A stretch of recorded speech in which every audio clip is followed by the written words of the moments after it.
Army chief general Asim Munir का Bahawalpur cantonment का दौरा। ISPR के मुताबिक आर्मी चीफ को बहावलपुर कोर की ऑपरेशनल तैयारियों और तरबियती उमूर से मुतालिक ब्रीफिंग दी गई। जो अकुड़ा खटक में वाक़या हुआ, मुख्तलिफ कार्रवाइयाँ हम देख रहे हैं, गाहे बगाहे होती जा रही हैं। पाकिस्तान में फितना और ख्वारिज के खिलाफ ऑपरेशन भी जारी है।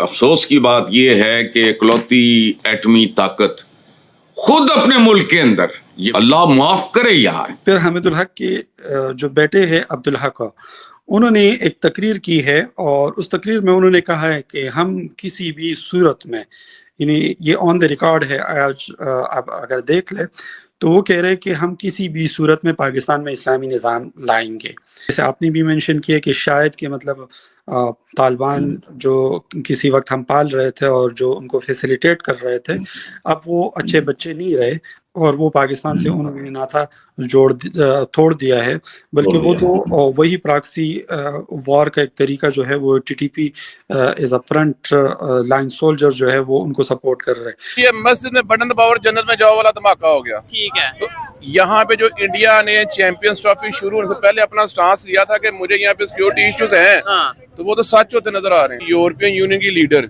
मैडम उनका नाम मेरे ज़हन में नहीं आता, ठीक है, वो इस टाइम इंडिया गई हुई है, ठीक है, और दुनिया की तारीख का सबसे बड़ा ट्रेड एग्रीमेंट, ट्रेड डील हो रही है इंडिया। हमें इसमें तो अब कोई शक नहीं है पाकिस्तान को कि इस वक्त हम पाकिस्तान जो है वो टारगेट है एक प्रॉक्सी वॉर का और स्टेट स्पॉन्सर टेररिज्म के मिक्स का। और जब भी प्रॉक्सी वॉर की जाती है तो उसका एक मेन स्पॉन्सर होता है जिसको क्लाइंट्स की ज़रूरत होती है, और क्लाइंट की सूरत में उनको जो अफ़गानिस्तान की अबूरी हुकूमत अफ़गानिस्तान के अंदर, फिर पाकिस्तान के अंदर से TTPs हो गई, BLA होगा, BLF हो गया, मजीद ब्रिगेड, ये लोग अवेलेबल हैं। एंड अनफॉर्चुनेटली हम देखते हैं कि कुछ इस तरह की रिपोर्ट्स भी हैं कि हमारी जो पाकिस्तान के अंदर जो सोशल मूवमेंट्स हैं वो भी आहिस्ता आहिस्ता एक सोशल डिसरप्टिव मूवमेंट्स की शक्ल इख्तियार करती जा रही है। तो ये वो अवामिल है। फिर सपोर्टर्स हैं, अबेटर्स हैं, फिर कुछ इंडिविजुअल्स हैं जो अपने माली फ़वाइद के लिए, इकनॉमिक्स के लिए, तो ये जो पूरा कॉम्प्लेक्स सिचुएशन है पाकिस्तान के ऊपर जो एप्लीकेशन है, ये एक आप कह लें एक ग्रे जोन में, ग्रे हाइब्रिड वॉर की सूरत में, 5th जनरेशन वॉर की सूरत में, तो उसका एक मिक्स एप्लीकेशन पाकिस्तान के ऊपर कर दी गई है। डिनाइबिलिटी जो है, plausible deniability, that has become the centre of gravity of this war, वो उनको अवेलेबल है। एक स्टेट स्पॉन्सर टेररिज्म, अब वो इस पे क्यों उन्होंने शिफ्ट किया है उसकी भी बैकग्राउंड अब है, सबको मालूम है, क्योंकि जब इंडिया ने देखा है कि पाकिस्तान को वो कन्वेंशनल डोमेन में, अभी हमने 27 फरवरी की हम बातें करते रहे, कन्वेंशनल अनकन्वेंशनल डोमेन में, जब वो पाकिस्तान को उन्होंने देखा कि जी पाकिस्तान मैचिंग एस्केलेशन लैडर पे मौजूद है और कई दफ़ा तो उससे ऊपर चला जाता है। हम 5 एटमी धमाके करते हैं तो वो 8 कर रहे हैं, हम रात को इनकर्जन्स करते हैं तो वो दिन 11 बजे, हम 5 टारगेट्स की बात करते हैं तो वो 6 आके लॉक करते हैं। और पाकिस्तान की military and political leadership as far as Bharat is concern, India जहां तक कंसर्न है, पाकिस्तान हैज डिसाइडेड कि there is no looking back. I mean वो किसी चीज से पीछे नहीं हटेंगे।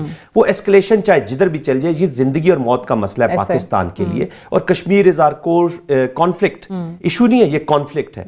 तो ये एक कॉन्टेक्स्ट है। अब जब भारत ने देखा कि ये मैचिंग एस्केलेशन लैडर पे है, ये हमें बीट नहीं कर पा रहा भारत पाकिस्तान को, तो उसने अडॉप्ट किया ये वाला वॉरफेयर, और बड़ा प्राउडली वो इसको क्लेम कर रहा है कि जी ये yes this is my application, और वो पूरी दुनिया में। और अब तो भारत का जो हिंदुत्व वाला भारत है सादिया, हम देख रहे हैं कि ट्रांसनेशनल टेररिज्म का हब बन चुका है जी। चाहे वो निजर का मर्डर हो कनाडा में, चाहे वो गुरवंत सिंह की टारगेट किलिंग हो अमेरिका में, तो आप देख रहे हैं कि उसका एक रोल है। तो ये एक वो एनवायरनमेंट है जिसके बीच में हम पाकिस्तान इसमें ऑब्वियसली वो तमाम लोग जो आलाकार बनते हैं हमारे अपने मुल्क में, आपने यहाँ पे जो TTP मौजूद है, दीगर जो ग्रुप्स हैं उनका जिक्र किया, कितना बड़ा रोल है उस पॉलिसी का जब हम उनको मेन स्ट्रीम में लाने की बातें करते थे, जब इनको माफ़ करने की बात करते थे, आम माफ़ी का जिक्र किया जाता था KPK में, बलूचिस्तान के अंदर ऑब्वियसली हथियार डालने की कंडीशन पे बहुत सारे लोगों को फिर जेलों से जो है वो बाहर लाया गया।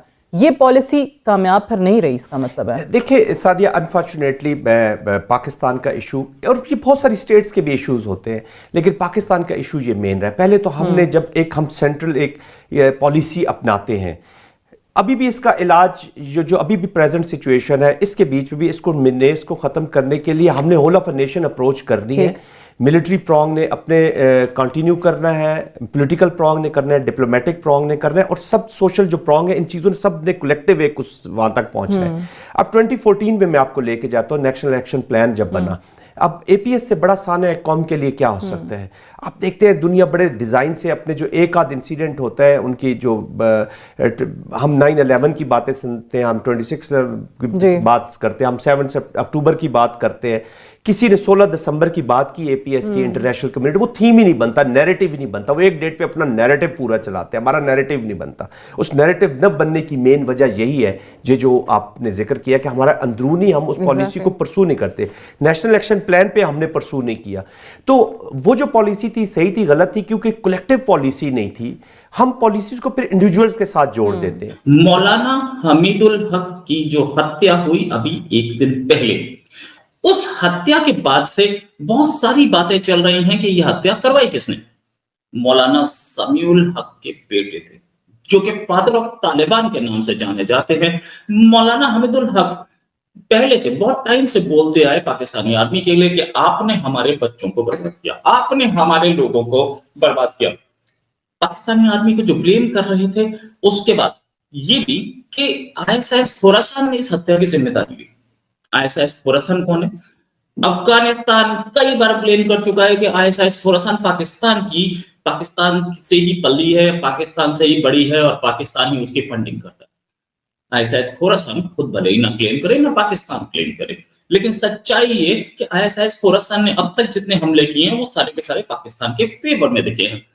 और ये जो हमला था, यानी कि मौलाना साहब का जो मर्डर हुआ, इसके पीछे क्योंकि ये तालिबान सपोर्टर थे, ये तालिबान जिसे बोले कि इस मदरसे, इनके मदरसे से तालिबान को एक मेजर रिक्रूटमेंट जाती थी, तो तालिबान को वीकन करने के लिए, प्रॉब्लम्स वीकन करने के लिए किया जा सकता है। पाकिस्तान की आईएसआई इस चीज में एक्सपर्ट भी। साथ में ये जो तालिबान और हक्कानी नेटवर्क की जो गठजोड़ दिख रहा था, साथ में आईएसआईएस खोरासान और पाकिस्तान से हक्कानी नेटवर्क की जो लड़ाई थी, वो भी इसमें घुसती ही है।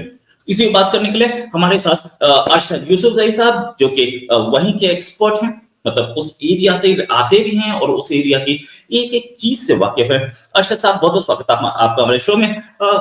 ये मौलाना हक्कानी साहब को, इनका मर्डर किसने करवाया और कौन है इसके पीछे? जी, बहुत अच्छा सवाल है शर्मा जी। पहले तो आपको सलाम और बहुत शुक्रिया आपने बात करने का मौका दिया। आपका सवाल ये है कि मौलाना का मर्डर किसने किया। मेरे ख्याल में बहुत डिफिकल्ट क्वेश्चन आपने पूछा है, और शुरू में मैं बिल्कुल एक्सपेक्ट नहीं कर रहा था, लेकिन ये है, देखिए शर्मा जी के मर्डर जिसने भी किया, चाहे वो खुरासान ने किया है, मतलब जो दाइश का सब कॉन्टिनेंट ग्रुप है, स्पेशली अफगानिस्तान में जो एक्टिव है, जो पाकिस्तान और अफगानिस्तान और कुछ पार्ट्स जो है तुर्कमानिस्तान और ईरान को इसको एक खिलाफत समझते हैं, तो या उन्होंने किया, या इंटरनल इनके आपस की लड़ाई थी, या उनकी ज़रूरत पूरी हो चुकी थी। आप अगर मेरी बात को समझ रहे तो मैं ये बात कहना चाह रहा हूँ कि जब किसी की ज़रूरत पूरी हो जाती है और he is no more wanted, तो देन उसकी एलिमिनेशन में ही भलाई समझी जाती है। उसके मुख्तलिफ रीजंस हो सकते हैं।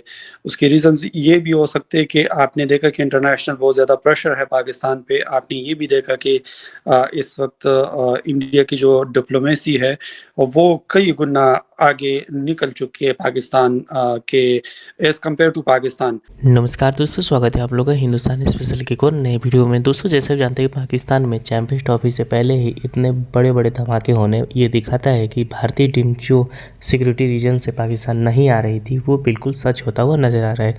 दोस्तों, एक बार फिर से पाकिस्तान में बम धमाका हुआ है, जिसमें कि एक मस्जिद में जो है वो बम धमाका किया गया है, जिसमें कि एक टीटीपी का सपोर्टर जो है वो वहाँ पे मारा गया है, जिसकी वजह से पूरे पाकिस्तान में जो है वो लॉकडाउन जैसा माहौल बन गया है। तो दोस्तों, जैसा कि आप लोग देख पा रहे होंगे, जैसे कि पाकिस्तानी मीडिया जो है वो भारत पे आरोप लगा रही है कि भारत जो है वो अफ़गानिस्तान में ऐसा करवा रहा है, लेकिन अगर आप देखें तो अफ़गानिस्तान तालिबान जो है उसने साफ कह दिया है कि हम पाकिस्तान में भी शरिया कानून लागू करेंगे। मतलब पाकिस्तान का जो दोगलापन है वो यहीं पे दिखता है।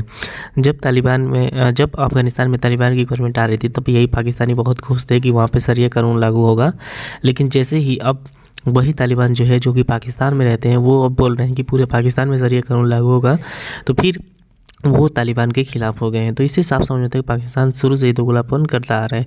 लेकिन तालिबान, बीएलए और जो भी पाकिस्तान के ख़िलाफ़ पाकिस्तान में रह रही संगठन है वो एक साथ मिलकर काम कर रही है। ये पाकिस्तानी आर्मी जो है उसको रोकने में पूरी तरीके से नाकाम है। और यही पाकिस्तानी मीडिया आरोप लगा रहा है कि भारत जो है वो इन लोगों को फंडिंग कर रहा है, जिसकी वजह से ये लोग जो है वो इतने बड़े पैमाने पे जो है वो हमले कर रहे हैं। अभी आपको पता होगा कि मस्जिद में जो है अभी कल ही वहाँ पे हमला हुआ, जिसमें कि एक टीटीपी का जो सपोर्टर है वो मारा गया, जिसमें ये बताया जा रहा है कि पाकिस्तानी आर्मी जो है